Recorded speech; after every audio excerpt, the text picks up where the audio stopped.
this is one because it was actually a case concerning me, so it was kind of simple to choose.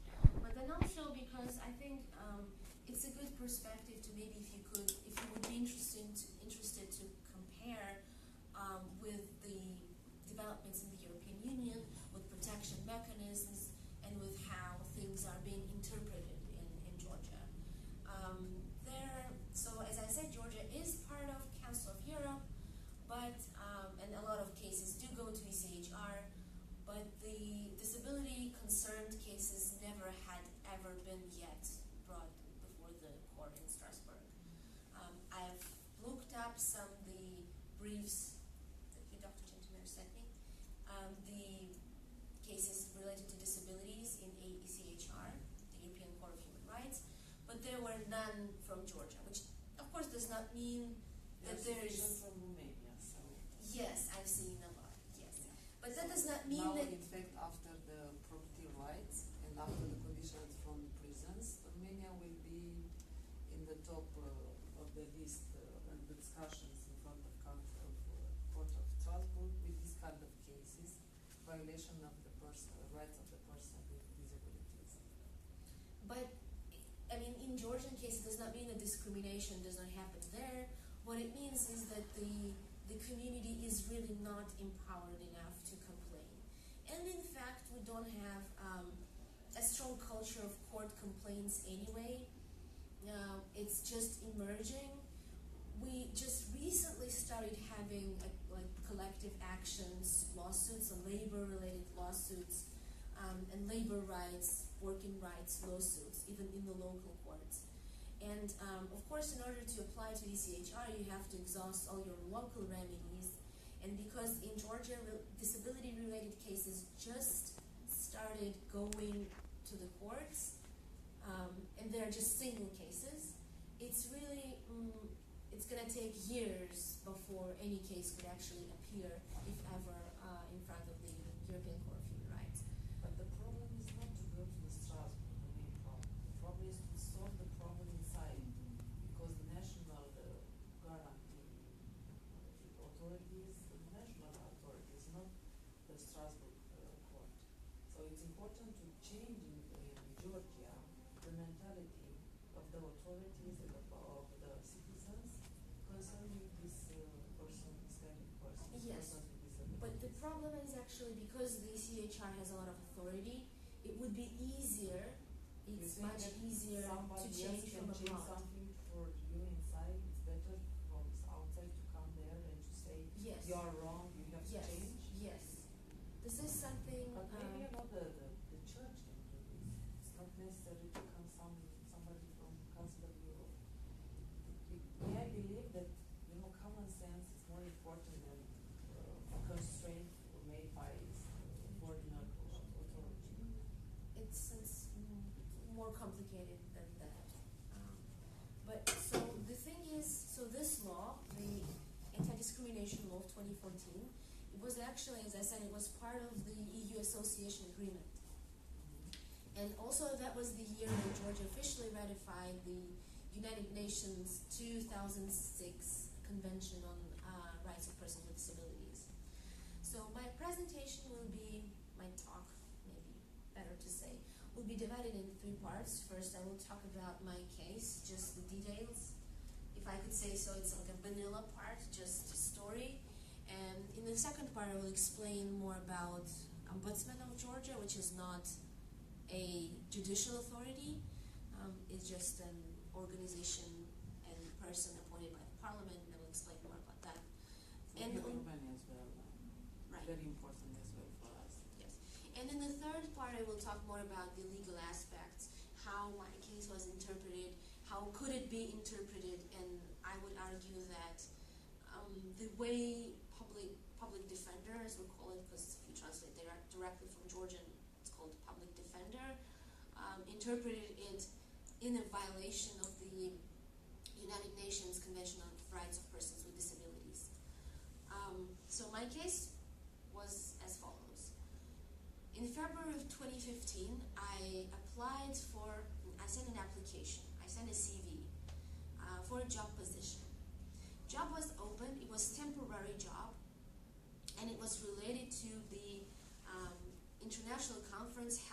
the EBRD, the European Bank of Reconstruction and Development in Georgia. The conference was held on between May the 13th and 15th on 2015. So those positions were related to this conference. They just needed people to assist with different tasks and different things. Of course, EBRD was not selecting the staff, the workers, the employees on their own. They, based on tender, they outsourced a local company, an employment agency called HR, which was to select and hire employees for this conference. I sent the CV without indicating my disability. I sent it on February the 5th. On February the 6th, I received a phone call from HR, and I was told that I was preliminarily selected, but in order to, for the next step of selection was to take an English test because they needed an English-speaking staff, to which... And you are speaking much better than there, no? Isn't it? I don't know. I notified them via email about my disability then. Then I indicated that I'm blind, that I could take this exam just by my computer with no additional expenses for them, and that I could do an oral and written translation. So I have to talk a little bit about the job descriptions that I applied. There were several positions in job description, and one of them was a general assistant. It was an umbrella name. Under this position, it said, the information said, that these general assistants would be assigned to different departments and offices. And I read through all descriptions, and I found specifically the one with the language service, because that was something I felt I, with a disability, could do. Because I have language skills, and I could do oral and written translation, as well as email, phone, or Skype, or any other electronic communications if necessary. And I indicated all of this in that email. On February the 9th, I received an email saying, we don't know how to deal with persons with disabilities yet. We'll come and contact you later, which the organization never contacted me back. This is the rule, generally. Right, of course. When I applied for this, I really did not expect to be hired. I just wanted to see how much discrimination there actually is, and I just wanted to see if I could actually get a job after I would graduate later on in my life. So I decided to just start on applying for jobs on the open employment market, so not jobs that are specifically created for disabled. So I did not want to fight for this, so to say. I just dropped this case because I thought I was a student. I did not have enough time to litigate this in court. I did not know back then that persons with disabilities were also exempted from court fees. So I didn't want to pay this fee as well. I was not sure if I would succeed in the court. I know that the court proceedings are very, very lengthy, so I just decided not to do anything. But then later on in the year, at one of the trainings when I told this story and shared this, I was told that it's not just about the fact that I was not employed this time, it's about future too, because if these cases will not be brought before competent authorities and no precedents will be set, then there will be never actual action and anti-discrimination policy by the employers. So as I was inspired in this way, I decided to submit a complaint to the ombudsman. And again, not to the court, because I thought it would be a lengthy process and it would be costly. So on June the 9th, I submitted my complaint via email. So now let me explain a little bit more about the ombudsman.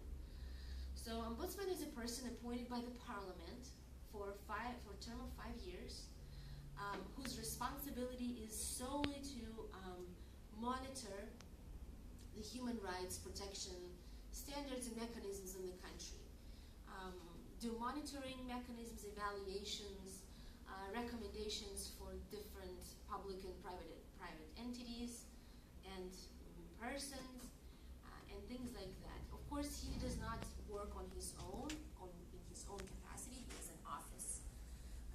With this office, it's possible to do two things. Either submit an individual complaint, which means you go there and actually file an application and so on, or Ombudsman also is allowed to start own investigation, just self-initiate investigation. In my case, it formally was self-initiation because I sent this complaint and the description of my circumstances via email with no signatures, no any other indicators, so it was not formal enough. So the Ombudsman just started self-initiated the investigation into my case, which started, so the process officially started on June the 10th. Then they received information from the responding party, from the HR, somewhere in July, and they sent that information to me, and I had to submit my written comments, my written responses to what HR had to say, which I'll discuss later. I submitted that, and then on November the 18th, the actual hearing was conducted. Of course, the hearing was not conducted by Ombudsman himself, but by his office staff. So, Was it public hearing? no, it was not public. It was a closed hearing, but it was in a small room, at least. So this is not a court proceeding; it's quasi-court proceeding. So you don't. It's much less formal. It's free of charge. You don't have to. The applying parties don't have to pay any fees, and it's not. Yes, it was not public. And actually, when I wanted to release the records, they told me not to because they said because of the personal data protection rules. Yes. Of course, so it was conducted by his staff members, specifically by the Equality Department, which was established with an ombudsman in 2014 when the anti-discrimination law of Georgia was enacted. And it was, there also is a disability department to which I actually sent the information, but then it was forwarded to the Equality Department. The Disability Department was set up after official ratification of the UN Convention of Rights of Persons with Disabilities, or CRPD. But it deals more with monitoring and evaluation than with discrimination cases. There had been 11 discrimination complaints based on disability, and only towards 3 of them the Ombudsman actually satisfied that discrimination had taken place. So most of the applications were dismissed. 8 of the applications. That's by 2016, by the time my decision was issued. And the decision is motivated? Yes. Decision is motivated. Have you compared these two kinds of decision, the rejection decision and the ones who are consecrated, who are recognizing the violation of the rights? In terms of reasoning, no, I did not have a chance to compare that. But to understand why they rejected the others for this reason. Right. And I think you should become a lawyer for the person with the disability, because you understand how the thinkers of human rights field are proceeding when they are thinking how to recognize if is a committed violation or not. Right. But the actions that can follow these kind of, even if the Ombudsman does confirm discrimination fact, its recommendations are mandatory only for public authorities, not for private. So for private, it's just a recommendation that is not enforceable. For public authorities, if they do not enforce the recommendation that given by Ombudsman, the office has right to bring a lawsuit in the administrative proceedings against the public authority concerned. This was, of course, private authority, so the recommendation would not be mandatory for it, even if the discrimination fact would be recognized. So maybe this was the reason for the rejection of the others complaints. Pardon? Because the violators are private persons or private enterprises. No, according to the law, the anti-discrimination law does apply to private actors as well, but public defender cannot issue a mandatory recommendation towards them. Court could, of course, but not public defender. Another feature of public defender is that it cannot put an injunction and it cannot put the mandatory order on a responding party to provide for evidence. While courts, of course, in a similar civil proceedings, sometimes are allowed to actually forcefully take the evidence from the responding party. But sometimes, if not, then the burden of proof is switching towards the person who denied access of the evidence. This is not the case in public defender. So in public defender, only voluntary disclosure of evidence is possible. Towards private actors, again. Towards public actors, it is also mandatory, the disclosure of evidence upon the request of the public defender. Another feature of it is if the discrimination case is being reviewed by the public defender, you cannot submit it to the court. Well, you can, of course. Everybody, under the Constitution of Georgia, everybody has right to apply to the court.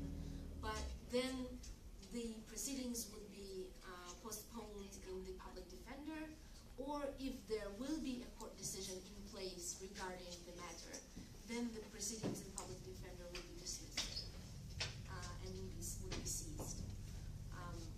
Of course, public defender as a person can be selected only for 2 terms in a row, so for 10 years, and he can be appointed. And its decisions or his decisions are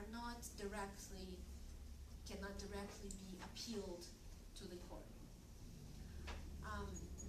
So in my case, my argument was that denial of access of reasonable accommodation is also a form of discrimination under Article 2 of the UN CRPD, the Convention on Rights of Persons with Disabilities.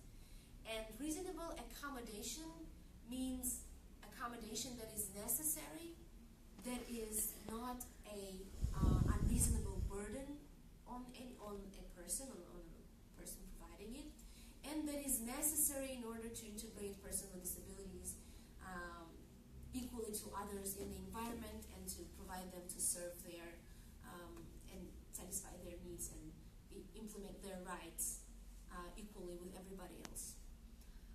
And the provision also of UNCRPD, the Article 27, is providing for the government's obligation, the signatory party's obligation to provide and guarantee the right of employment for persons with disabilities on an equal basis with everybody else, and ensure equal treatment of persons with disabilities based on the reasonable accommodation concept, which I will come back, of course, later on to what does it mean.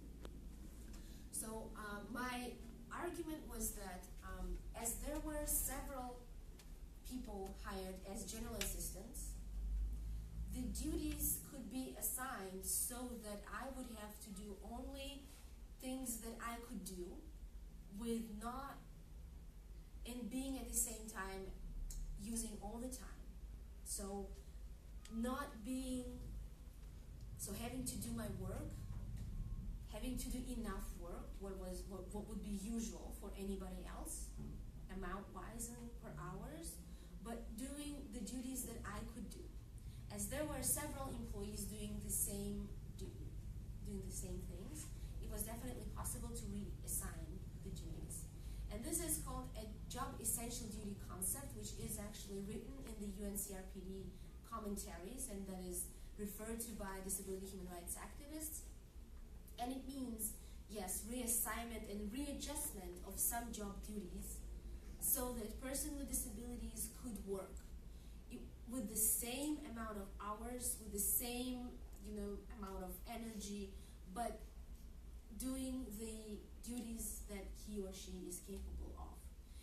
But of course, this concept is it has some limitations, as it should not be unreasonable burden for the employer or anybody else. This does not apply only to labor.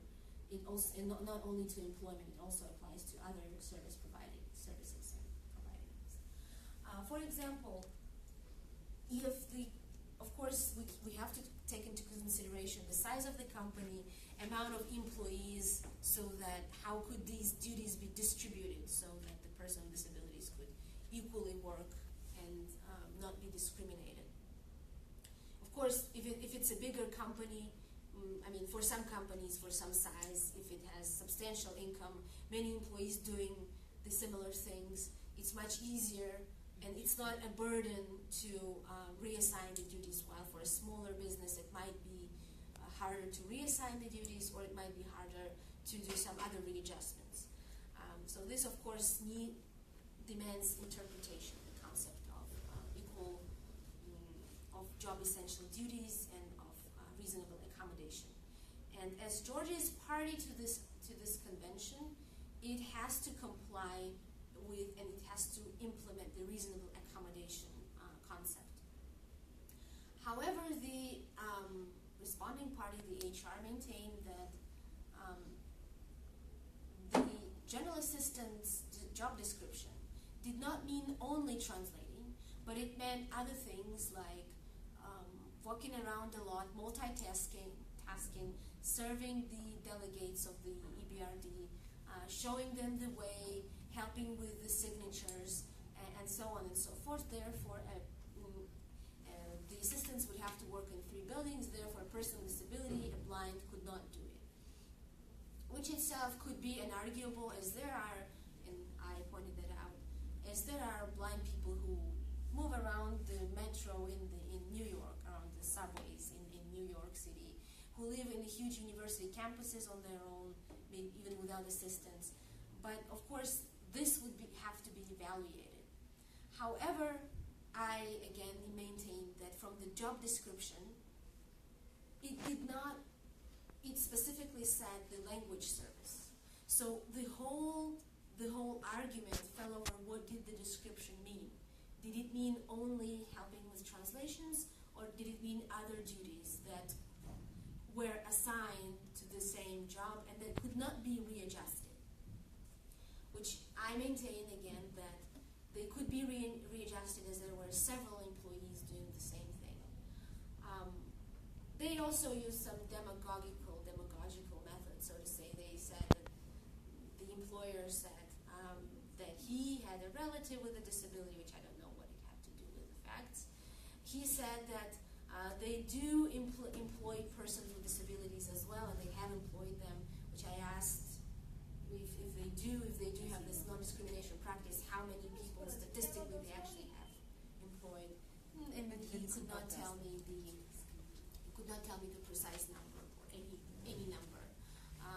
They said that they actually contact every single person who was denied the employment and notify the person that they were denied of employment, which I was not, so it was also very illogical and not logical if everybody else was notified, why I was not. But the main point was that the job description, the main argument for all of the job descriptions. The public defender, so the hearing was on November the 18th. We basically said the same things as we had in our written submissions. We did not settle the dispute, which was offered to us by the public defender as it is required by the law. And the public defender's office declared its decision and reached its decision and delivered it to me in March 2016.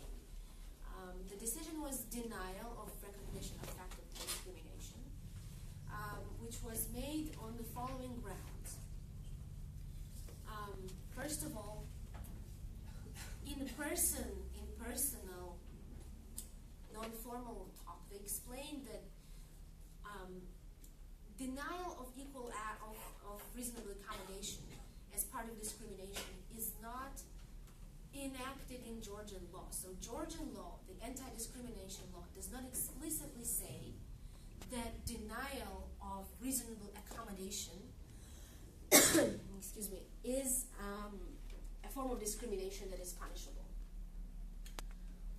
That was one of the grounds. Another grounds was that they did sustain the argument of the HR that the position of general assistant did not constitute just translating, that it constituted some other things.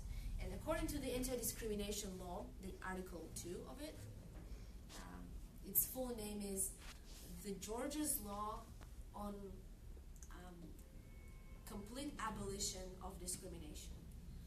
The Article 2 of this law says the discrimination based on, and it has a list, including disability, is prohibited in all its forms, including direct or indirect, which in this case, it was argued that it was indirect discrimination when the practice that is neutral in appearance is discriminatory in fact, and it results in discrimination towards certain people, and in this case to persons with disabilities.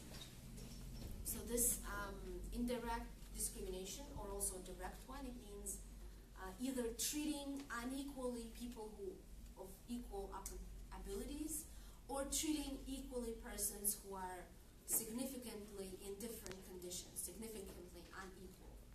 Both of these things are considered discrimination.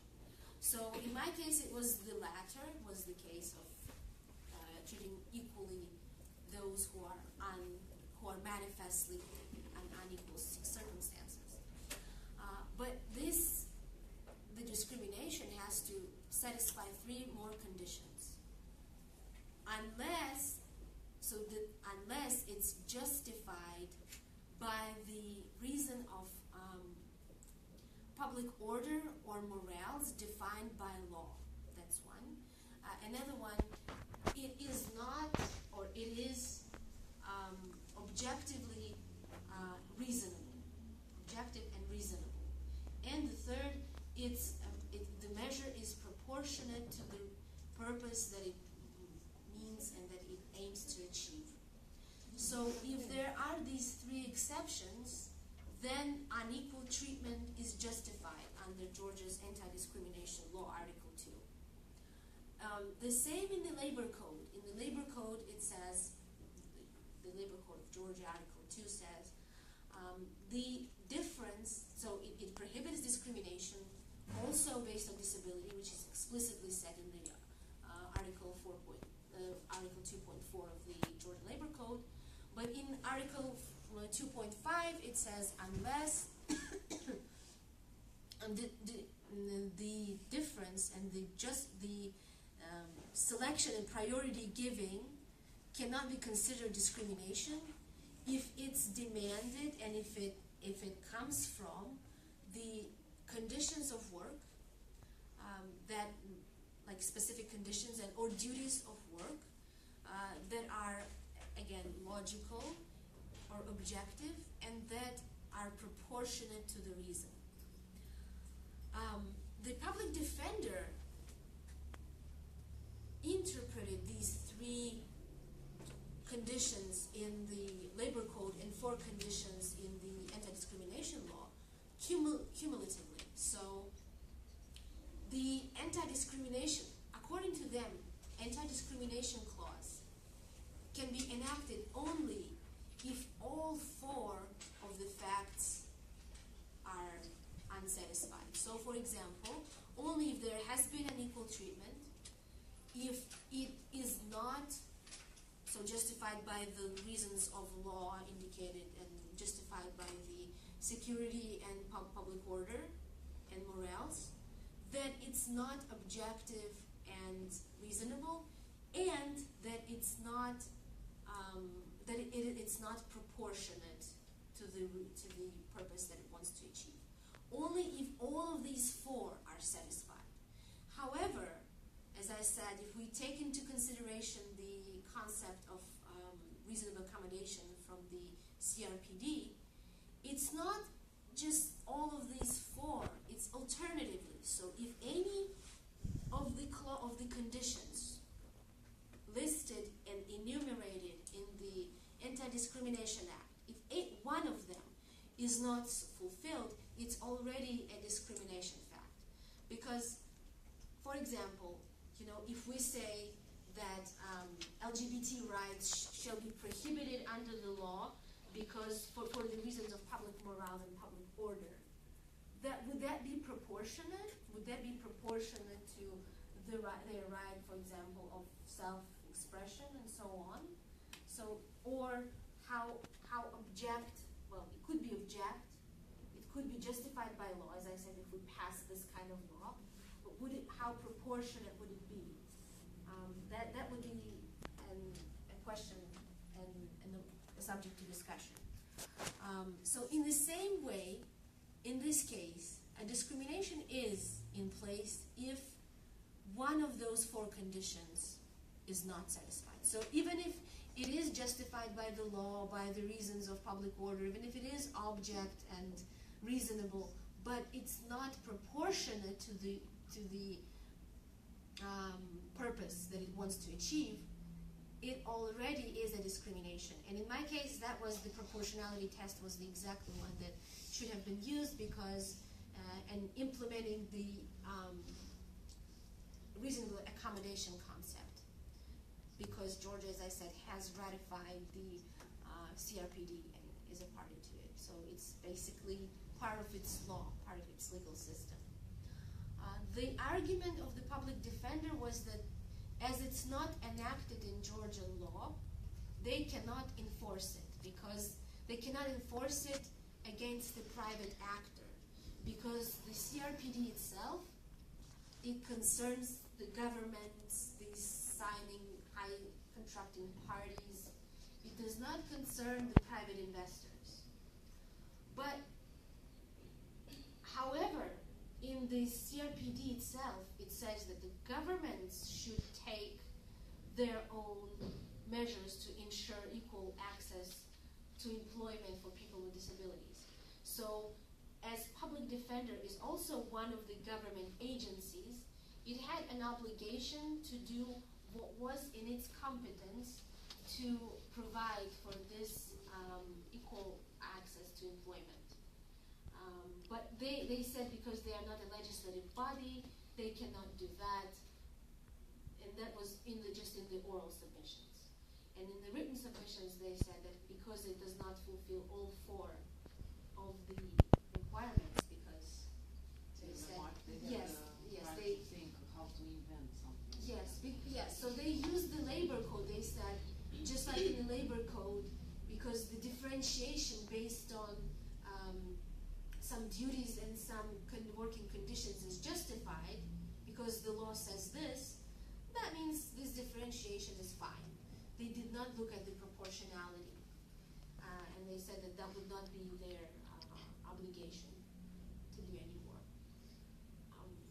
So therefore, as it is a government agency, Ombudsman of Georgia did fail in this case to adhere to the CRPD, the Convention on Rights of Persons with Disabilities, passed by United Nations in 2006.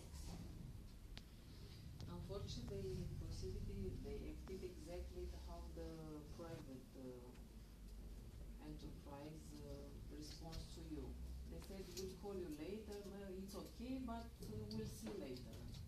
We don't want to involve this kind of situations, kind of cases. Right. So it's better to stay apart from this kind of right. And they violations. did promise that they would put this the lack of the concept of reasonable accommodation as a form of discrimination. They would put the law, like they would put the legislative proposal in the parliament to demanding to legalize, to actually define the denial of reasonable accommodation as form of discrimination. They also said that they would submit a law proposal to Parliament asking for permission to do the mandatory withdrawals of evidence in cases of discrimination, and that they would, of course, indicate this problem, the lack of the provision concerning the equal treatment, not equal treatment, the reasonable accommodation in their annual report that public defender is issuing annually, every year, and that they would enact this in the alternative report to the United Nations Disability Council, and that they would enact this in their own reports of the Disability Department and the Equality Departments. Right. Yes, and even if the decision in discrimination was found and was maintained, this would not actually have any legal consequences on the HR agency, just because, as I said, because of the way the law is made, because it was not a court decision. But it's important when we are talking about human rights to have good faith. If we are analyzing a situation with good faith, definitely we can argue properly a violation or non-violation. right. But definitely this ombudsman had not good faith in your case. I'm really not sure. Maybe it was However, maybe they were afraid of something. They will recognize something in your case. They will create a precedent for Right. the others, and I think Right. this was the issue. could be because I mean, maybe because the disability field is not a top priority yet in this, and the litigation process just started, so it's really hard for all the legal entities to understand the right itself, the philosophy behind it. Understood the spirit of human rights. Even they were working with human rights, they didn't understood that they are their job, unfortunately. Well, I also just on the personal side, I also wrote to the European Bank of Development for Reconstruction and Development. I just really wanted to see where it's gonna go, and I of course laid down all my circumstances, and they did come back to me. They contacted me, and Offered you a job? no, of course not. Of course not. They said it was our subcontractor. We did not, we were not aware of the situation, which actually the HR representatives also confirmed. They said we have a very regular communication, direct communication with EBRD. But then when I asked them during the hearing, did you notify the EBRD about this situation? Because I think this is very exotic case, so did not you at least notify them of this kind of exotic case that somebody with disability applied? And they said, no, we have not communicated that to them. So the EBRD said, we don't know how would we handle the situation. We might have found better solution in this situation, because we do implement the anti-discrimination policies. However, at this point, they said we cannot really do anything, because it's not likely that this kind of event is going to take place in Georgia anytime soon. And the contract already has been terminated because I contacted them in November or December of 2015. So the only thing we can do is to just write them a letter and express our disappointment, which they said they would write, and I don't know if they did. I have not been notified about further developments, if they had actually written this to the HR or not. And of course, HR again said that they are implementing anti-discrimination policies, which, again, like I asked how many persons with disabilities they actually have employed, and they didn't maintain that. Thank you very much. Do you have Thank you. questions? Let's talk a little bit about the situation of a person with disabilities in Romania. What do you know? Maybe you know some concrete cases? Or maybe you heard something in the media about this kind of issues? Or we can analyze which is the situation of this kind of persons in our university. We can compare the situation of several years ago with what is happening now. When you are well, at least